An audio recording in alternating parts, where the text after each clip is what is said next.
Hello friend, welcome to knowledge I Q Vishek. आप सभी का स्वागत है नॉलेज आई क्यू विषेक की लेटेस्ट अपडेट के अंदर।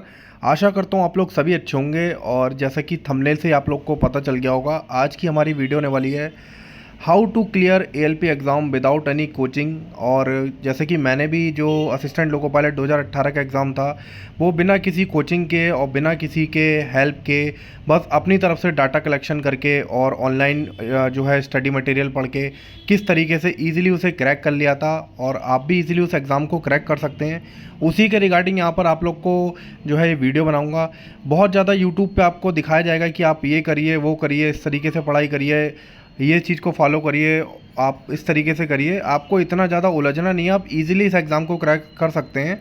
बहुत इजी वे में इस चीज़ को आप बस आपको क्या है, एक जो है कह सकते हैं, आपको एक सीरियल वाइज आपको जो है अपने एग्ज़ाम को फोकस करके चलना पड़ेगा, लाइन बाय लाइन चीज़ों को करना पड़ेगा और आपका यहाँ पे एग्ज़ाम क्रॉस हो जाएगा। तो फ्रेंड्स, मैं अभिषेक, आइए वीडियो को स्टार्ट करते हैं और आपको बताते हैं कि किस तरीके से इस एग्ज़ाम की प्रिपरेशन करनी चाहिए।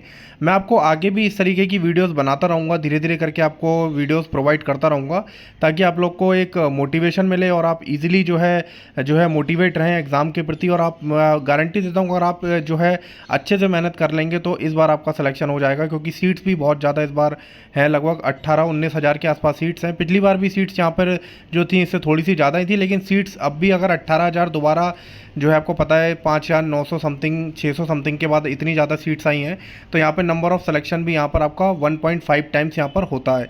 तो 18,000 अगर 18-19 हज़ार के आसपास है, तो आप मान के चलिए कम से कम 9,000 जो है वो वेटिंग लिस्ट में भी कैंडिडेट को लिया जाएगा। तो यहाँ पे 27-28 हज़ार का यहाँ पे सिलेक्शन यहाँ पे होगा, जो कि धीरे धीरे करके यहाँ पर कुछ साल के अंदर वेटिंग लिस्ट यहाँ पे क्लियर भी हो जाती है और सारे वेटिंग कैंडिडेटों को यहाँ पे जॉब लगभग मिल ही जाती है, क्योंकि हमारे बैच का भी लगभग वेटिंग पूरी क्लियर कर दी गई। तो इस तरीके से आप मान के चलिए आपके हाथ में काफ़ी सारी सीट्स हैं और आप अच्छे से तैयारी कर सकते हैं और आपको ज़्यादा दिक्कत नहीं आएगी। सबसे पहले भटकना छोड़ दीजिए। पहली आपका तैयारी करने में सबसे इंपॉर्टेंट चीज़ है, आपको भटकना छोड़ देना है। जो आप भटकते हैं कि इस चैनल पे आपने 10 क्वेश्चन देखे, आपको जीके के 10 क्वेश्चन नहीं आए, और फिर दूसरे चैनल पे देखे तो उसमें आपको 5 नहीं आए। तो इस तरीके से जो होती है कैंडिडेट में स्क्रॉलिंग की, जैसे रील्स को स्क्रॉल करते हैं वैसे क्वेश्चंस को स्क्रॉल करने की भी एक अपना अंदर दिमाग के अंदर जो है आप कह सकते हैं एक मिथ आ जाता है कि उन्हें 10 क्वेश्चन यूट्यूब के देखते देखते उन्होंने सिर्फ 50 क्वेश्चन देखे, उसमें 4 घंटे यूट्यूब में अपने ख़राब कर दिए। तो इस चीज़ का आपको जो है ध्यान में रखना है, ये गलती आपको नहीं करनी है। अब आपको बेसिक चीज़ें फॉलो क्या करनी है वो बता देता हूँ। देखिए, जो लोको पायलट का यहाँ पे पेपर होता है, वो यहाँ पे 3 स्टेप में यहाँ पे आपका सिलेक्शन होता है, जिसमें आपका CBT 1 होता है, CBT 2 होता है और आपका साइको टेस्ट होता है। उसके बाद आपका जो है चौथा मेडिकल वगैरह होता है, वो एक अलग है। लेकिन आपको पहले सबसे पहले आपको जो है पहला ही पेपर क्वालिफाइड करना होगा, जिसमें आपका पेपर रहता है CBT 1, जो कि आपका CBT 1 आपका इसमें काफ़ी सारे कैंडिडेट यहाँ पे क्वालिफाइड करते हैं। उसके बाद CBT 2 में यहाँ पर लगभग 8 टाइम कैंडिडेट को क्वालिफाइड किया जाता है, यानी आपकी अगर 10 सीटें हैं तो 80 कैंडिडेट को CBT 2 में क्वालिफाइड किया जाएगा। और CBT 1 में तो काफ़ी ज़्यादा कैंडिडेट को, लगभग पिछली बार तो मिनिमम कट ऑफ पे ही, अगर मिनिमम कट ऑफ जनरल की 40 थी, मतलब 100 नंबर का पेपर होता है आपका पहला, और 40 नंबर ही आपके मिनिमम जनरल में आए थे, तो उनका भी यहाँ पे CBT 1 यहाँ पे क्लियर हो गया था कई सारे कैंडिडेट्स का, कई जोन्स में यहाँ पर ज़्यादा भी कट ऑफ गई थी, ऐसा नहीं है 50-55। तो CBT 1 जो है केवल क्वालिफाइड इन नेचर होता है, तो इसका आप लोग को ध्यान रखना है। CBT 1 का यहाँ पे मार्क्स भी आपके जो है नहीं जोड़े जाते हैं। मेन मार्क्स आपका जो मेरिट बनती है आपको CBT 2 के एग्ज़ाम से, और उसमें साइको के 30% एग्ज़ाम को जोड़कर ही आपकी मेरिट को बनाया जाता है। वो मेरिट आपकी 100 मार्क्स में बनती है, फिर वहाँ से आपका फाइनल मेरिट बनती है, दोनों के एग्ज़ाम को जोड़ के फिर आपका फाइनल सिलेक्शन यहाँ पे किया जाता है। तो सबसे पहले याद रखिए, केवल CBT 1 पासिंग के लिए है, तो पढ़ाई आपको सबसे पहले CBT 1 की करनी है। अगर CBT 1 से ही बाहर हो गए तो CBT 2 आप लोग नहीं दे पाएंगे। और एक मिथ होता है कि CBT 1 है तो ईजी होगा, CBT 2 है तो कठिन होगा, ऐसा कुछ नहीं है। कभी लास्ट ईयर तो ऐसा भी हुआ था, CBT 2 ईजी था और CBT 1 कई जगह कठिन भी आया था। तो ये सब छोड़ के रखिए कि पहला पेपर है तो सरल होगा, सेकंड है तो टफ होगा, ऐसा कुछ भी नहीं है। पेपर का लेवल ऑलमोस्ट सेम रहता है। TCS ने एग्ज़ाम कराया था लास्ट ईयर भी, तो भी उसमें ऐसा कुछ नहीं था कि आपका पेपर का लेवल बहुत ज़्यादा टफ है। दोनों ही पेपर का लेवल आपका बेसिक था। और बेसिक ही क्वेश्चंस यहाँ पे पेपर के अंदर भी पूछे जाते हैं। तो आपका पेपर का लेवल बहुत ज़्यादा हाई लेवल का यहाँ पे पेपर नहीं आने वाला है। और इस तरीके का मिथ आप हटा दीजिए कि आप लोग ने अगर एसएससी सीजीएल की तैयारी, बहुत सारे कैंडिडेट सोचते हैं कि हम एसएससी सीजीएल की तैयारी कर, जो कैंडिडेट करे उन्हीं का सिलेक्शन होगा, बाकियों का सिलेक्शन नहीं होगा, क्योंकि उनकी तो मैथ्स और रीजनिंग बहुत ज़्यादा स्ट्रांग होती है। ऐसा बिल्कुल भी नहीं है। रेलवे का और एसएससी का जो पैटर्न है वो थोड़ा सा अलग है। एसएससी का पैटर्न थोड़ा सा हार्ड रहता है। रेलवे के जो क्वेश्चन हैं मैथ्स और रीजनिंग के, वो बेसिकली एसएससी के मुकाबले ईजी ही रहते हैं। हर साल आप मतलब उठा के देख लीजिए एग्ज़ाम को, तो वहाँ पर आप लोग को ईजी क्वेश्चन ही देखने को मिलने वाले हैं। तो बहुत ज़्यादा हार्ड पेपर आपका नहीं आएगा। अभी बताता रहा हूँ, बहुत सारी शिफ्ट में पेपर होने वाला है, ये भी क्लियर है, क्योंकि अभी कम से कम मेरा मानना है इसमें लाखों कैंडिडेट अप्लाई करेगा। तो उन लाखों में से कैसे आपको 18,000 के अंदर आना है, इस चीज़ को आपको फोकस करके चलना है। तो इस तरीके से आपको तैयारी पे अपना थोड़ा सा अच्छे से ध्यान देके यहाँ पर चलना पड़ेगा। तो ध्यान रखिए, CBT 1 क्वालिफाइड इन नेचर होता है, बाकी के 2 का आपका एग्ज़ाम के मार्क्स काउंट किए जाते हैं। अगर हम बात करते हैं CBT 1 की, आप लोग तैयारी कैसे करें, तो सबसे पहले आपको बता देता हूँ, ये यूट्यूब पे स्क्रॉलिंग बिल्कुल बंद कर दीजिए कि 10-50 क्वेश्चन बस यही आएंगे। आपको ऐसे करके थंबनेल मिलेंगे, 100 क्वेश्चन इसी में से 25 क्वेश्चन आएंगे, 100 क्वेश्चन इसी में से 30 क्वेश्चन आएंगे, 40 क्वेश्चन इसी में से रेलवे के 30 क्वेश्चन आएंगे। सबसे पहले ये जो चीज़ है ना, अपने दिमाग में से स्क्रॉल करना बंद कर दीजिए, क्योंकि ये आपका टाइम वेस्ट करता है। जो भी कैंडिडेट इस चीज़ में अपना टाइम वेस्ट करेगा, मतलब बेसिकली मान के चलिए उसके संग बहुत ज़्यादा दिक्कत हो जाएगी। अगर इस एग्ज़ाम को आपको अच्छे से निकालना है, तो सबसे बेसिक और सबसे अच्छा तरीका बताता हूँ, जो मैंने अपने एग्ज़ाम्स में फॉलो किया था, जो मुझे लगता है कि आपको बताना चाहिए कि आपको ईजिली वो चीज़ क्लियर हो जाए।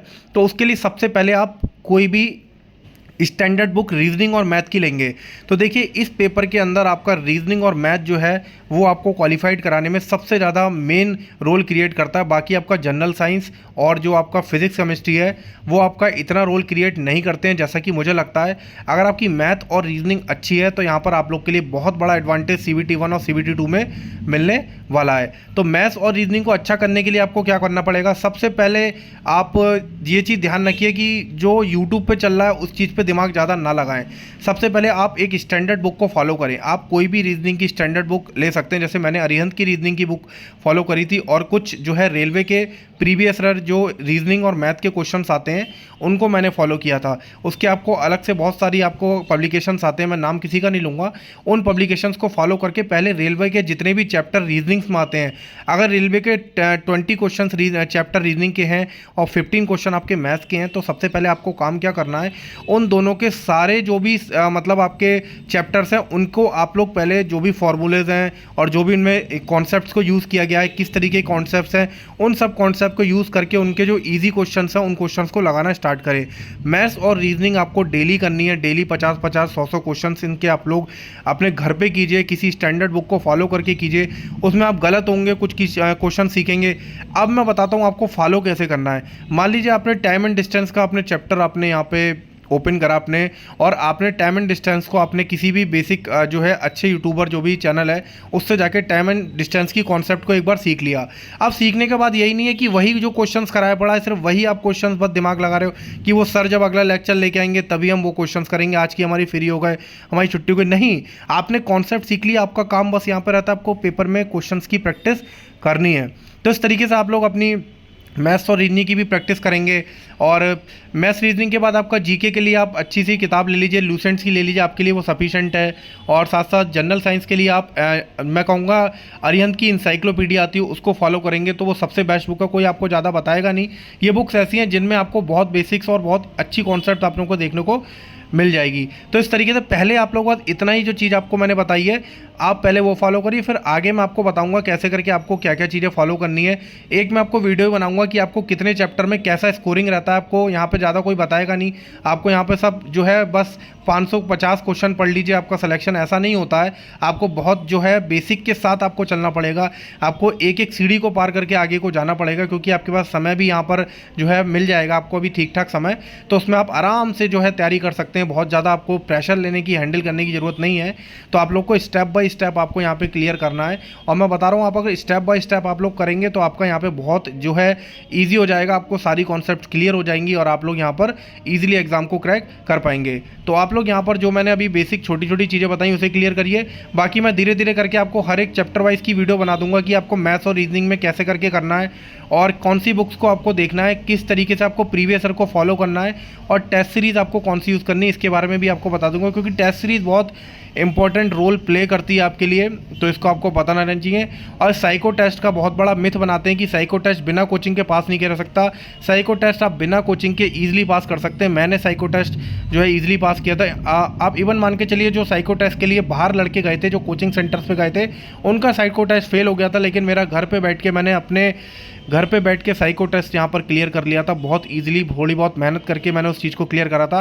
वो जब आपका CBT 2 आएगा, साइको टेस्ट कैसे क्लियर जाता है, आपको कुछ ऐसे कॉन्सेप्ट बता दूंगा, आप इजीली उन सबको कर लेंगे, आपको ज़्यादा दिक्कत आएगी नहीं।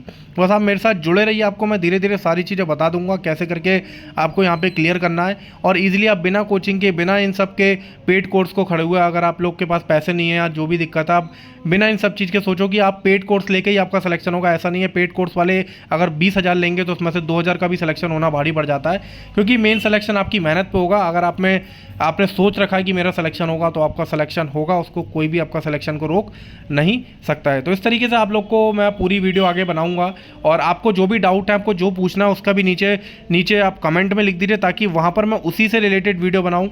वर्किंग कैसी होती है, कैसी वर्क करा जाता है, किस टाइप का वर्क किया जाता है, वो सब भी आपको डिटेल में बता दूंगा आपको। तो अगर जो भी आपका पूछना है उसका आप नीचे बताइए, ताकि मेरे वीडियो बनाने में आसानी हो और आपको वो चीज़ें पता चल जाए। तो फ्रेंड्स, मैं अभिषेक आपके साथ फिर मिलूंगा एक नेक्स्ट वीडियो में। आता हूँ नेक्स्ट वीडियो नेक्स्ट अपडेट के साथ। तब तक आप टेलीग्राम नॉलेज IQ अभी को ज्वाइन कर लीजिए। नीचे ग्रुप वीडियो के डिस्क्रिप्शन में आपको लिंक मिल जाएगा, जहाँ से आपको जो भी लेटेस्ट अपडेट रहेंगी उसके रिगार्डिंग आपको बताया जा सकता है। Thank you so much for watching this video. Thank you so much.